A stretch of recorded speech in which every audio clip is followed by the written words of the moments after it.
Hey guys, welcome to my channel. Thank you for watching. I haven't been using this background in a while, but give me 1 minute as I try to figure out some stuff before I get back with you. Okay, guys, let me do some work.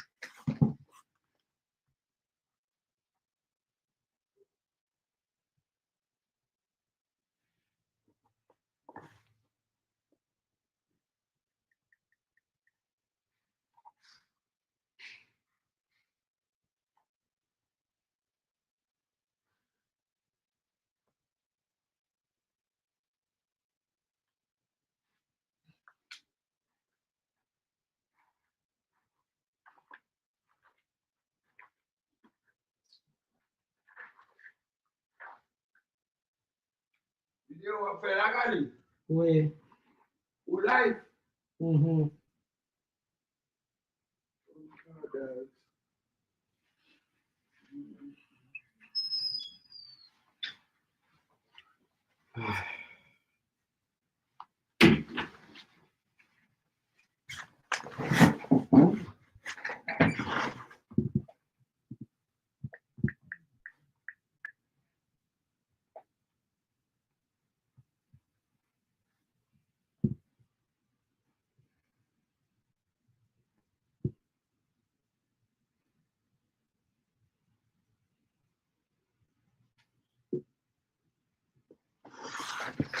Hey guys, yes. So, um, I've been using this background. Hey guys, yes. So, um, um, but I'm glad I'm back in this platform because it's more easier than the other one, but I digress. But I think I'm gonna try to use both of them just because I like having that different background when I'm doing video. But as you can see in the title, shouldn't shop central also accusation by no longer filed by Tony Busby, the same Tony Busby who was harassing Jay-Z and but who lost that case and Jay-Z now is suing them and with a whole lot of shenanigans and stuff like that. But we try to do some housework before we do this video. But let's get started with what's going on today.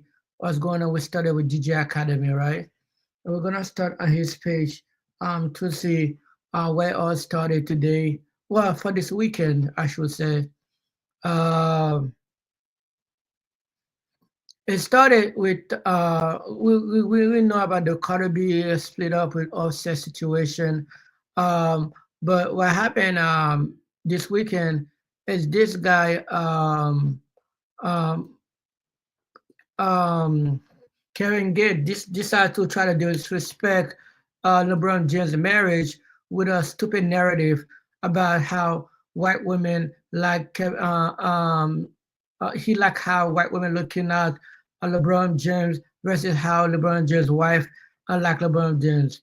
Like this nigga is so dumb. This is the same guy who literally got his wife uh, uh, uh, donkey f by a gymnast just because he didn't got time for his wife. His wife had to go file romantic um, sanctuary from a gymnast instead of you. You know, I'm telling you to be out here effing three or fours like you have with Brittany Rennie right now versus your beautiful wife you had who's been there with you since the beginning. We were just looking at like couples and people in the league. And we was talking about how LeBron do the little handshake with Savannah. Right. And then I was like, maybe I noticed shit that people don't notice. But I'm like, they was like talking about, what if you had LeBron money? I'm like, man, he one of the greatest players to ever play the game. Right. But I wouldn't want to trade places with him. And they was like, why not? Why you wouldn't want to play with him? I say, because I don't like the way Savannah look at LeBron. I like the way them white women look at. How ignorant, how dumb is that? Like typical uneducated a dude. Like just like his that meme. Like, friggin', what are you talking about, bro? Like this woman adore LeBron James. This woman allowed LeBron James to become LeBron James because of what she have done on the other side. You know what I mean? You don't even know that, bro. Like that's why you cannot take relationship advice just because somebody famous, right? Just because somebody rich and famous, you cannot take advice from stupid people. Somebody who fell out being in a relationship, right? Like I said, his wife had to find um um um benefit from a gymnast. That's who his wife had to find. But now he out here trying to give relationship advice. Get out of LeBron. here. Like when soon as he walk out there, they just be like, oh. They be dicked out.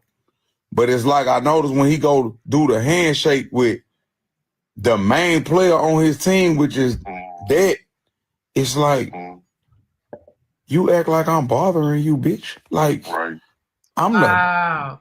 And throwing out the that greatest word. player in the Throwing out that big world. word. One of them. Like top 5, top 10, I'm one of them. And I'm in the playoffs. And you act like the warden of the jail. Like you came here to police me. Like you ain't, like, you not dicked out like these white women just dicked out about me in here. Like, so, like, I couldn't do it. Bro, so dumb. So dumb. Eventually, let me go to my page. Eventually, Savannah put a post to respond to his ignorant post. Let me go to my page to see. I do have an Instagram page. You guys doesn't know. I do have a Instagram page where I talk about different black. It's not just stuff like that. And Savannah James responded to him with a what was a caption? I think I didn't get a chance to. I don't think I got a chance to post that, but she posted a Nicki Minaj a photo to where she said, child, please," and even LeBron James after Savannah post, LeBron James post this. LeBron James post that photo of and said, "King don't concern themselves with the next queen. Let's don't concern with themselves." I think something about peasant. King doesn't concern themselves with the next to the queen. Let's get it. Um,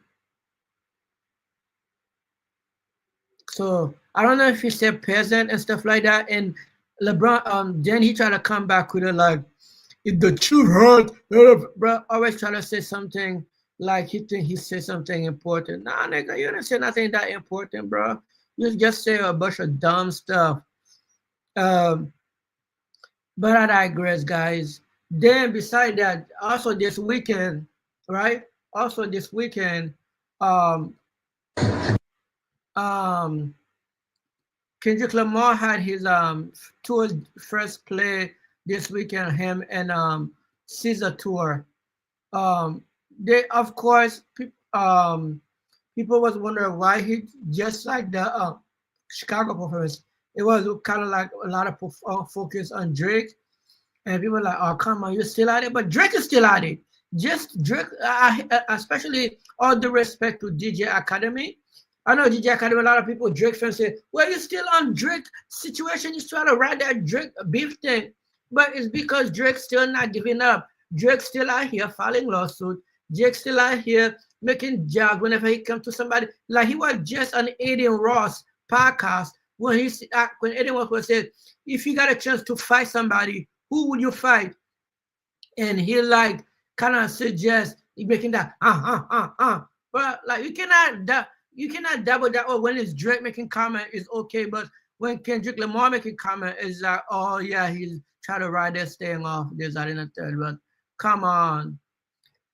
But beside that, man, also this weekend, Boosie posted this man about fan that Most, look, doing the most, doing the his house. most. Like I guess he I live don't in even know. Atlanta I'm looking now, right at the. and he got this huge Oh house. my God. But like you know, what I mean? Like he's just like Drake house in Canada. Like he people fan whenever they pass through his house. I don't know if he need to got more like security. Like that's like Drake don't just have Drake has 24 hour security. He need to have 24 hour security though. Um, but I digress though. Um, another bro, we gotta get to here, but like beside that, but this morning, I guess Blueface finally tired of like Christian Rock moving on with his new man. And I didn't know Christian Rock was still living in a house that he owned because Blueface do have multiple houses. He had one where he left. I think he had put the name under his baby mama. I don't know if he had changed that because she did make some money from the single that he wrote for her, whatever, right? So he had bought another house where he was living with Krishan with, and I guess like since Krishan's trying to move on, he got his dad to go ahead and pack up her stuff and send her to the place.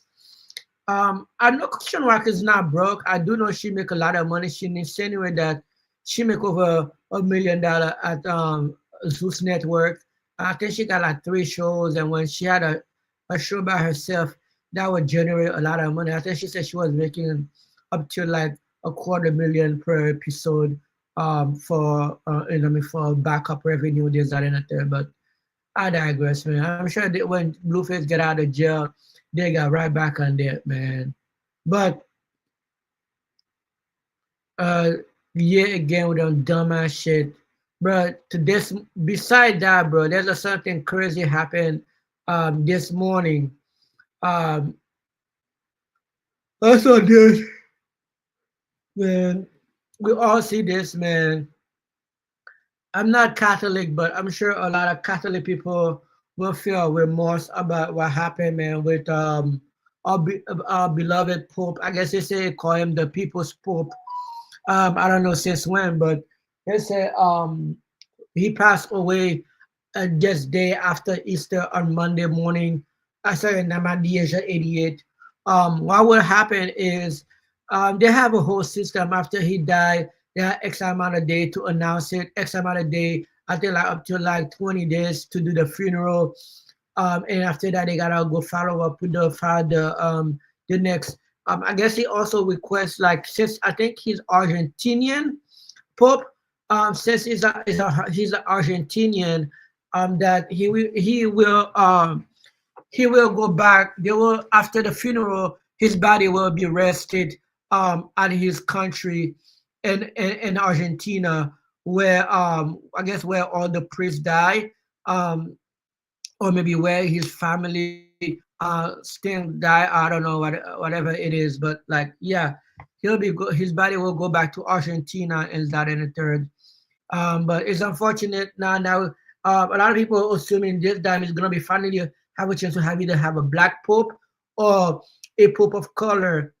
Now, even though he's like Argentinian, he's still white, but we'll see what happened. They have a lot of people who's interested in this that and the third. But then out of nowhere, guys, out of nowhere, we got this Shannon Sharp, oh boy, Shannon Sharp got accused of sexually assaulted a woman. He go by the name of Jane Doe, but we came to find out that that woman also happened to be his ex-girlfriend. But what's strange about the filing, right? It's kind of happened just like day before we heard about a Shannon Sharps announced $100 million media deal for his podcast, right? He's supposed to sign $1 million for his own media podcast because he already got um his other podcast with what's the other guy name? Um uh um Ochocinco, but also Ochocinco wife have a women podcast where they talk about different topics. That is under his podcast media, this, that, and a third. But what happened was, it was, I guess he's like a young woman who's in the 20s, um, who try to get some money. I don't know if she did some money after they break up, this, that, and the third. And of course, it was circulated for a while, but eventually, Shannon Sharp's lawyer has denied it with a statement, and his lawyer had wrote a whole second, also kind of claimed that, oh, this woman was still trying to get in touch with him. It was that, and the third try to blackmail them, and they're gonna about to fight this to the court. And of course, yeah, the crazy thing is about it, the lawyer to who's out of nowhere is Tony Busby himself. Yeah, Tony Busby. The minute you said Tony Busby, the one that just lost to Jay-Z, the one who was um, harassing Jay-Z and trying to get out of Jay-Z so the lawsuit can be more enticing, bringing Beyonce into the BS. Well, it's the same Tony Busby who that John Doe filed it. Well, guess what? Not only Shannon Sharp's lawyer respond to that false allegation, he also naming that woman name. I guess something about. Let me see where I can see the statement, right? In that statement, I think Shannon, where the second paper, where he named the women by the name of Gabriela Zuniga. I don't know if it's like I think like Spanish or European, because you know those European men, they do have weird names just like African, but but you know what I mean, because there was something. The reason I'm saying that is because in the next image, you say, oh, I want that beat black this, beat black that. Shannon post message and stuff like that. So Shannon is not worried about that. But guys, yeah, back at it again, bro. Something terrible is really wrong with cause he just put some weird ass message, bro. Like after this message, you thought this situation was weird, but this guy just put a whole song out, bro. A whole song out talking about what you call it, bad guy? A relationship with your own family member. I forgot they have the word for it. In a song, he's talking about how he give not just a woman, he give his male cousin oral sex when he was 14. Nigga, what? Nigga, what? You really have to be out of your damn mind.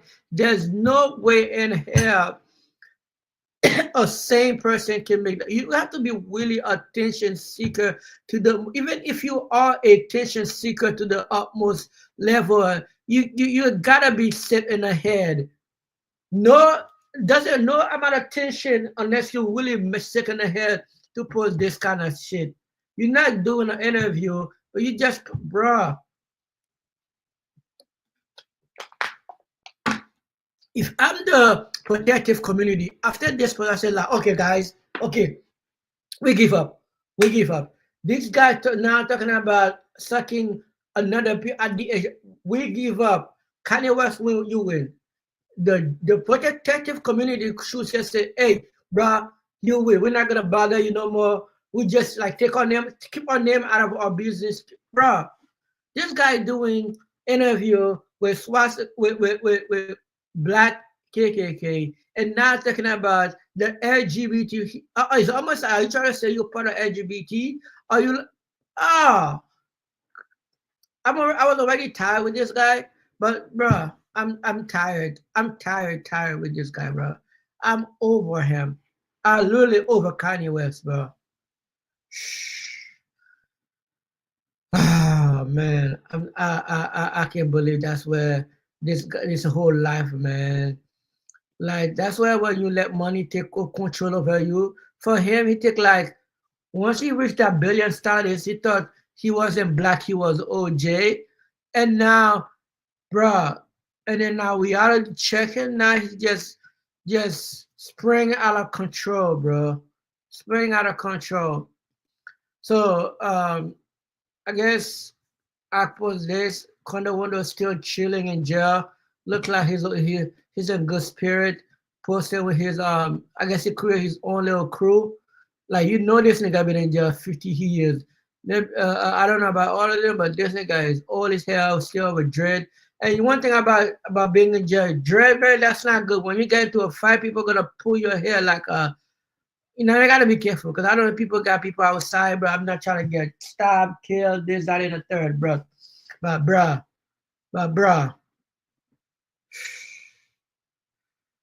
I don't know, man. I don't know. Let's move on to the next topic, guys. Let's move on to the next topic because shit is weird. Shit is weird out here. I guess like um Boosie, even Boosie not feel bad for, but we cannot like, bro. We cannot coddle this kind of behavior, bro. And I understand there's a protected community out here trying to disrespect us, like do wrong when it comes to business in the entertainment business. Like that's a great way to maneuver and still do good thing for if you really care. But Kanye West doesn't care. But we gotta stop that. We gotta coddle Kanye West with his BS, bro. Like that's not good. That's not good at all.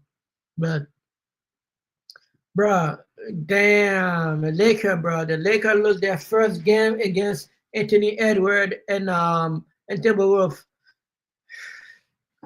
Damn, bro. Damn, LeBron. So the game first tomorrow, the game two will be because the reason I'm going to talk about this because I'm a Laker fanatic, guys. For the past 15 years, so we make it to the player, but bro, normally like maybe by game two, but like I mean like second round, I should say, like first round, bro. You don't want to go sweep up turn to Cavalier, bro. Let's go to we gotta win game two, bro. You got all the players. You guys gotta take your tail together, LeBron. Come on. Oh man. Besides that, yeah, guy, I be tired, nigga. I need to do those videos a lot early. But tomorrow, depending how I think, we might have a celebration tomorrow, guys. We might have a tomorrow. I don't want to jinx it, but we might have a celebration on YouTube tomorrow, guys. Let's pray. Let's cross our finger. We're gonna be a big celebration. We got two celebrations coming up in this big platform, bro. Thank you guys for sticking with me, bro. I really love you. You guys know I've been consistent a lot, especially the last 2 months. Because a lot of people don't know why I keep making a lot of live video because those live video, those hourly count a lot more bigger versus like if I do a lot of short clip video and I post it, people don't watch those as much. And so that's when I'm not getting my hour required. But when I do those live, what I mean, they count a lot more. So that's why I be doing them, trying to get my watch hour. And eventually, man, once I like see I can start making a little money and stuff like that, eventually, man, I'll be able to be more encouraged to put more investment of doing bigger video. Also, I'm trying to get this platform I'm using right here, StreamYard. I'm trying to do long, like even upload later, meaning like I'll go do a video in maybe 30 minutes, but like I'll upload it live, kind of like it's not even though it's live, but it's not currently live. It's kind of re-upload, but like but I have to pay for that part of this platform. It's like $50 a month. So like I have to know if I'm about to spend money, should go location, shooting video, that is gonna be worth it. This and that. So we'll see what happens tomorrow, whether or not what's gonna happen. But beside that, man, it looked like Harvard is pushing back, guys. Harvard is pushing back. Now they are filing lawsuit against Trump. They are not going without a fight. But we're excited about that. They like they try to because they like what they said Trump is doing is violating the I forgot what amendment they said it was valid. Um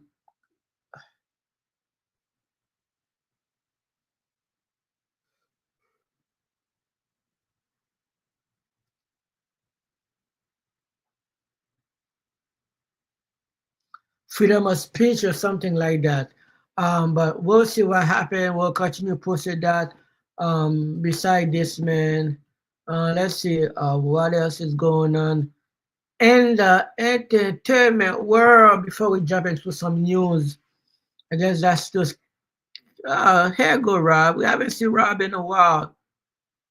We haven't seen Rob like, but look, Rob got a little big. Come on, come down, Rob. Um, the Kanye. I guess they're like still in California. Everybody's growing up. So some of the kids, not everybody is there. Um, Mariah Carey spending Easter with his bro, do his twin bro. They look, you know, they don't even want to be there, but they gotta do it for mommy. Gotta do mommy so mommy can leave that $500 million for you, man. Um, yeah, we already spoke about that. Um,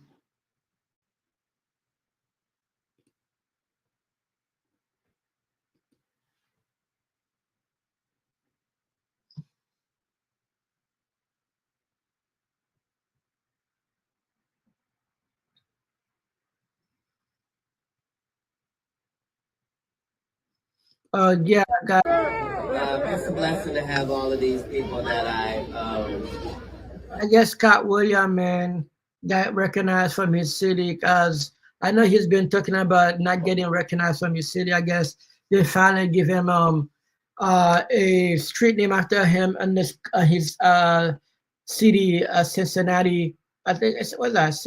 Cincinnati? Is it was Ohio? No, Denver? No. Where's that Cincinnati is? But whatever the Cincinnati is, man, they give him his own street after him, Cat William. Congratulations to Cat William, man. But yeah, that's what's going on in this thing. Um, there's neighborhood talk. What's going on over there? Oh,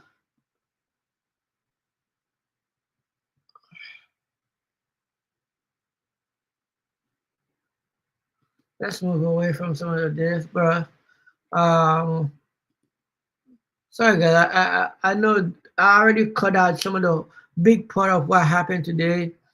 Bro, the PPP loan, guys. So all you people who went into got a PPP loan, guys, we might be in some trouble. We might be in some trouble because Trump now, never mind me that $4 trillion tax cut he tried to give the billionaire. Never mind me he tried to cut money from Medicare. But now for all you guys who had PPP loan, Trump now try to come after you. Starting in May 5th, he wanna collect from all you guys who got benefit from that PPP loan for student loan debt forgiveness. Like Trump now trying to collect that money back, bro. He really not. If you didn't got if the I don't know how that works. I guess if you wasn't qualified for forgiveness, and you gotta pay that loan back. Uh, you're gonna try to collect as much money. Now, I don't know if people can find lawsuit to stop that. I don't know how they're gonna able to stop that because, but damn, bro, imagine, bro, you take out 20 or 10 with the way the tariff and the economy going right now. How are you gonna afford to pay that amount of money back? But, bro, he said they're gonna try to go inside you. They're gonna, cause like that money goes straight to your bank account. They're gonna try to take that money little by each month. Could be 4, 5, bro. That shit is crazy. So if you better than not take like too much money, or you're gonna have to go and run to the bank and change your account, bro. You're gonna have to change your account because if your account, the bank you did direct deposit with, you better make sure you don't have a lot of money in that account because you're gonna be screwed up. But I just have to let you guys know, to all of you guys who got PPP loan for doing COVID, Trump try to come after you guys now. Come up after all of us got now, guys. Shit, I want to put him, bro. Come over after every one of you guys. But you know, It is what it is, guys. It is what it is. Let me see what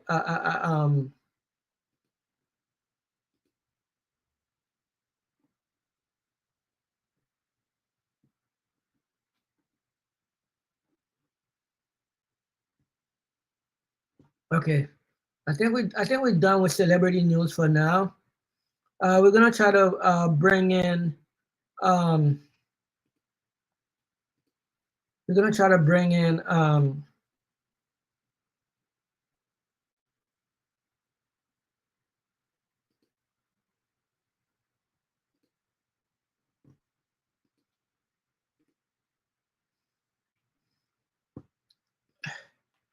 MSN, some little news.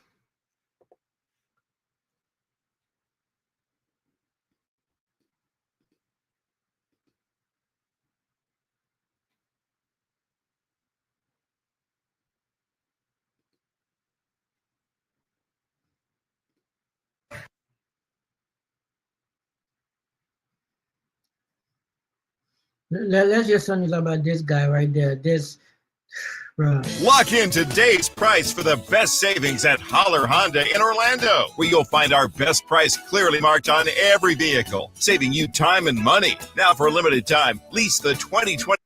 I can tell you that when you're working in government and Bob Woodward's number pops up on your phone, which has happened to me, your heart rate picks up a little bit, no matter what administration you're in.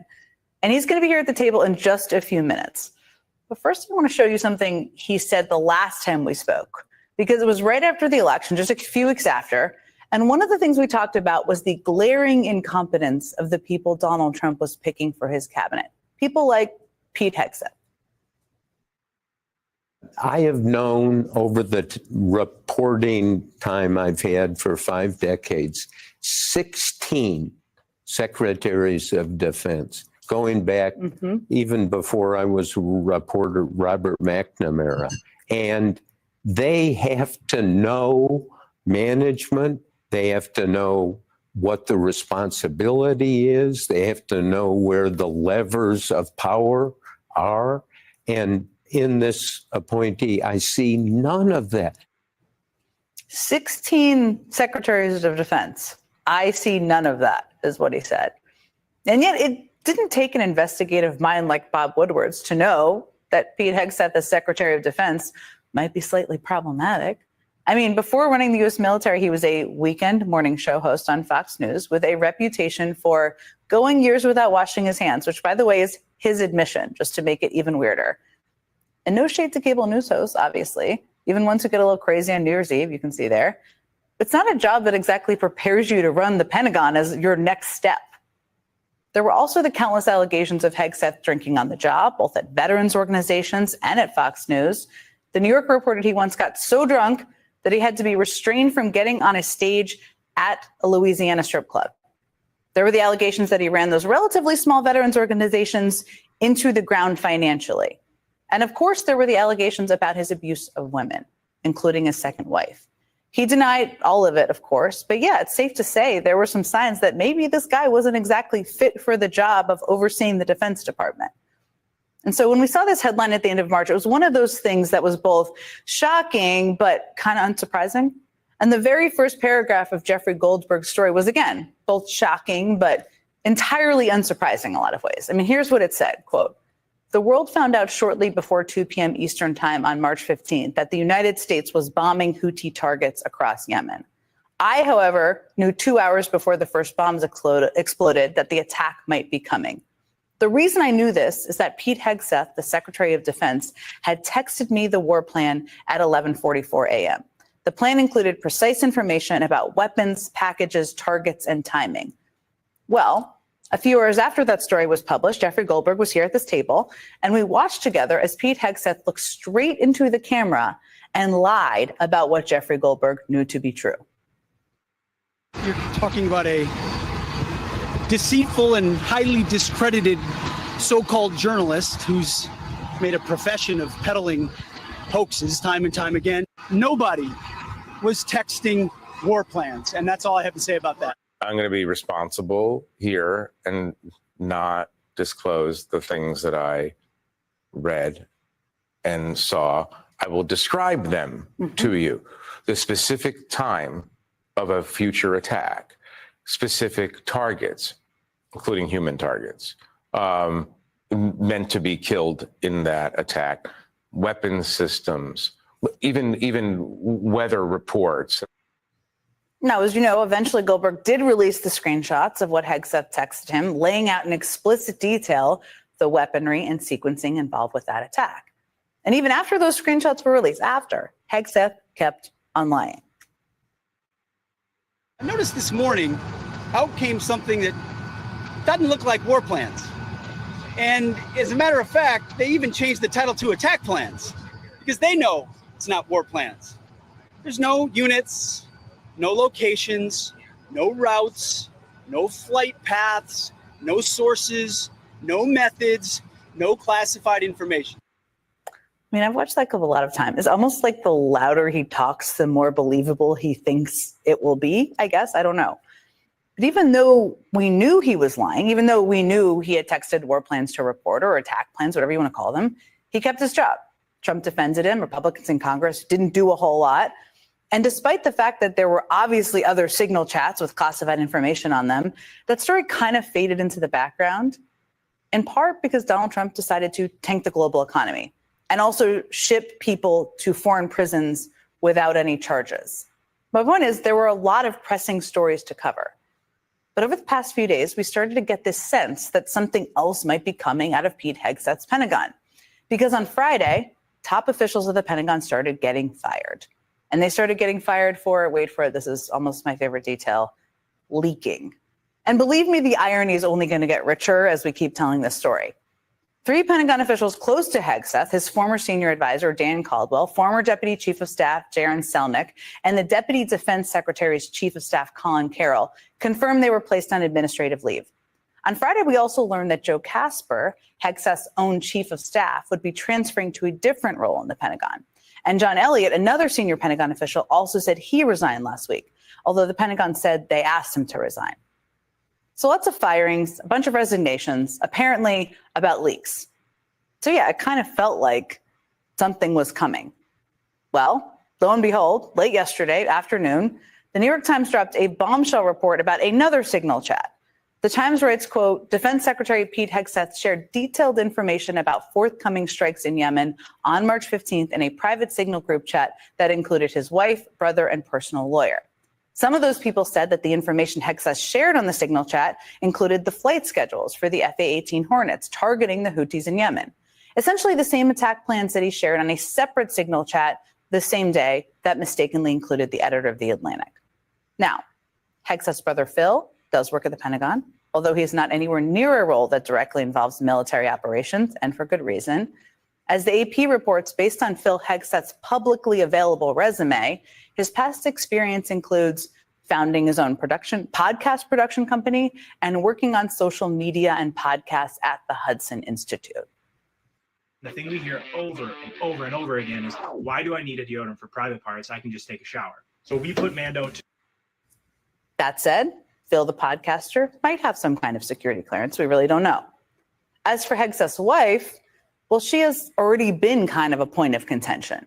You see, Jennifer Hegseth does not actually work for the Department of Defense. And yet we know that she has been sitting in on sensitive meetings. As the Wall Street Journal reported just last month, quote, one of the meetings, a high-level discussion, took place at a sensitive moment for the transatlantic alliance, one day after the U.S. said it had cut off military intelligence sharing with Ukraine. The group discussed the U.S. rationale behind that decision. The Pentagon has been asked in the past about whether Jennifer, a former Fox News producer, has a security clearance. I don't know why she would, but who knows? They have declined to answer the question, which is quite telling on its own. But here's the thing. Even if both Jennifer, the wife, and Phil, the podcaster, do have security clearances, there's no reason for the defense secretary to be texting them attack plans and details about a military operation. Because typically the people who have access to this type of information are categorized as need to know. And if you're in the need to know group, it means it's essential that you have the details of the operation or classified information in order to do your jobs. Meaning just because you have a certain level of security clearance, it doesn't mean you have access to every piece of information that is in that level of security clearance. It's if you really need to know it. Generally, that group does not include a liaison officer like Phil Hegseth, and it certainly does not include the secretary's spouse. So that story broke yesterday, and then Secretary Hegseth's day got, I would say, even worse. As I mentioned just a moment ago, his former aide, a guy by the name of John Elliott, one of the staffers who quit, published an op-ed in Politico describing his month from hell, as he describes it, working for Hegseth. Elliott writes that, quote, "It's hard to see Hegseth remaining in his role for much longer," adding, quote, "The last month has been a full-blown meltdown at the Pentagon, and it's becoming a real problem for the administration." Elliott also hinted at the secretary's week getting even worse, saying, quote, and this is quite a thing to write in an op-ed, "There are very likely more shoes to drop in short order, with even bigger bombshell stories coming this week. Key Pentagon reporters have been telling sources privately." Who knows what will come? We'll see. But a former senior aide is predicting that. Now, just for some context, John Elliott is not at all some sort of undercover resistance crusader.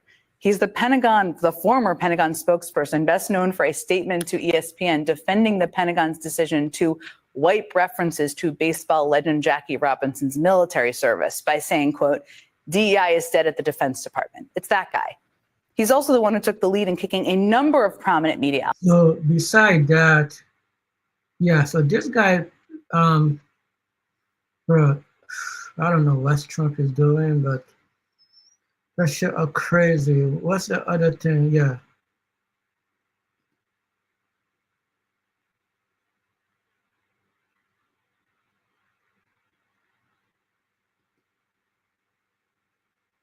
Want the fastest working GLP-1? For half the price? Row now. Good evening, I'm Michael Steele. Apostolica sedes vacans. The Apostolic See is vacant. The Vatican website announced the death of Pope Francis today. The 88-year-old pontiff passed away early this morning, just hours after delivering a plea for peace and human kindness. The Easter message turned out to be his last. Masses and memorials are being held worldwide, from Bethlehem to Southeast Asia, to remember the man known as the People's Pope. On Wednesday, the Pope's body will be moved to St. Peter's Basilica, where he will lie in state ahead of his funeral. Reactions from around the world, from world leaders, are pouring in, from Prime Minister Giorgia Meloni of Italy, who called Pope Francis a great man, to President Claudia Sheinbaum of Mexico, who called him a humanist, to President Duda of Poland, who honored the Pope as, quote, "a great apostle of mercy," in which he saw an answer to the challenges of the modern world. Joining me now is Michelle Bornstein, religious reporter.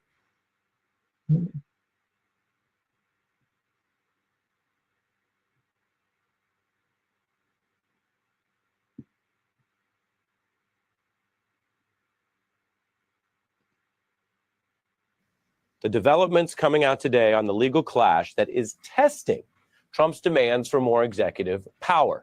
And it is really captured and symbolized by these images, which I'm going to leave up for a moment as we start the week. It's an effort that the president is waging by testing how far he can get, ducking and defying Supreme Court orders, including ruling against what you see in the middle of your screen. Because the United States under Trump erroneously sent that detainee, Kilmar Abrego Garcia, to the wrong foreign prison. And a Democratic senator who you see there just met with him after having to face down two governments, a foreign one and our own, in the version of the Trump executive branch, who were working together to hide that individual, which has now sparked an extraordinary clash inside the United States court system. And so I'm going to give you right now all of the information on this, some of it quite concerning, some of it suggesting Trump has already gone too far. And that's according to people who generally share some of his legal philosophies. So let's start here. Today, I can tell you, Mr. Garcia remains stuck erroneously in El Salvador. I could tell you this deportation clash is now rocking all three branches of the United States government.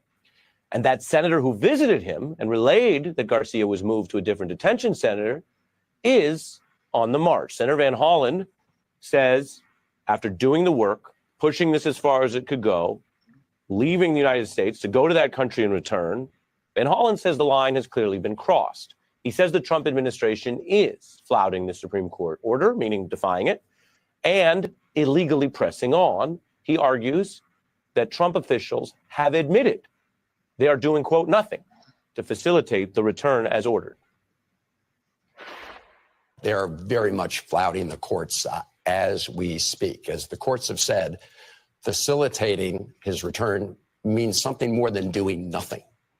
And they are doing nothing. Yes, they're absolutely in violation of the court orders as we speak.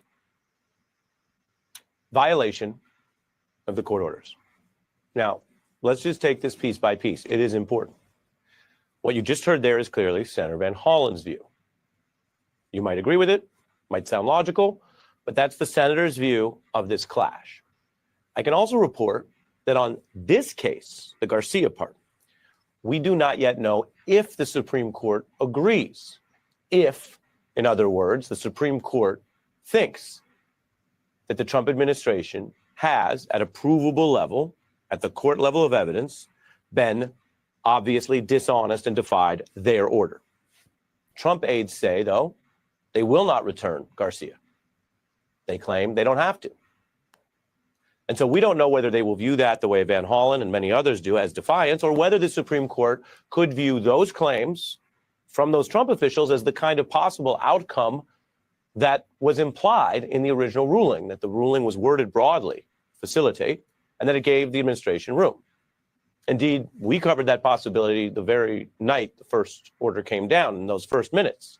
So all eyes are now on Chief Justice Roberts for what is the large, probably unavoidable test of whether centuries of independent Supreme Court authority will wither and die on his watch.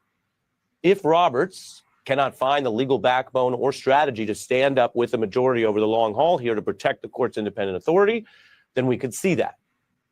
He has to face the reality of dealing with this particular politician in the actual way this is going to continue to go down in this Trump era. Roberts cannot maintain the court's authority merely through the purple prose of high-minded written opinions if they are not carried out to actually stand up to the would-be autocratic claims here. Now, for his part, and I mentioned this in our coverage last week, if you happen to catch it, President Trump has started to verbally backtrack. He has started to claim he's not involved in the deportation details, which might be a sign that he needs to maintain some room for what he could see as the kind of loss that officials will not be able to defy. And a MAGA Republican ally, Senator Kennedy, is now claiming all of this by Trump was a mistake in the administration. The White House doesn't want to pay for admitting that, he argues. That might sound logical. I'm going to actually play the quote from Senator Kennedy on Meet the Press in a second. But before I do, I always like to give you the facts so you can make sense of these things. Recall that the administration already admitted it was a mistake, an error. An administrative error was the term they used. They said so in court. So that already happened, which means they're paying whatever cost there is for that. And the reason it looks like the administration wants to go further, to invite this clash or test or defiance with the courts, is precisely why it would appear that so many Trump officials admit the error and still won't return the detainee to fix the error. This is what Ivy League universities you can get into with a 3.6 GPA. 90% of students with a 4. It was a screw up, and I understand why the administration is bowed up and said we won't admit it's a mistake, because if they do, they'll have their throats torn out. But it was a screw up. I don't see any pattern here. Senator Kennedy says he does not see a pattern. Okay. But he also says he doesn't see them admitting the mistake, which, fact check please, which they did, which you know if you've been following the news or listening to this report, as I showed you that before. It helps to sometimes sandwich what we get from the politicians with the facts that we have. They did admit the error, but they're trying to continue to seize wartime powers on the same basis to deport others without due process or rights. So going into this weekend, the administration was trying to deport other people in a similar manner, but this time to Venezuela on that same theory that they used for El Salvador. If you're keeping track under the Trump administration's claims, things they actually say out loud in court, they claim emergency wartime powers for wars with El Salvador and Venezuela right now. Let's keep it simple. We've got those countries' flags up. Man, that's it, man. That's it for tonight. Good night, guys. I'm tired.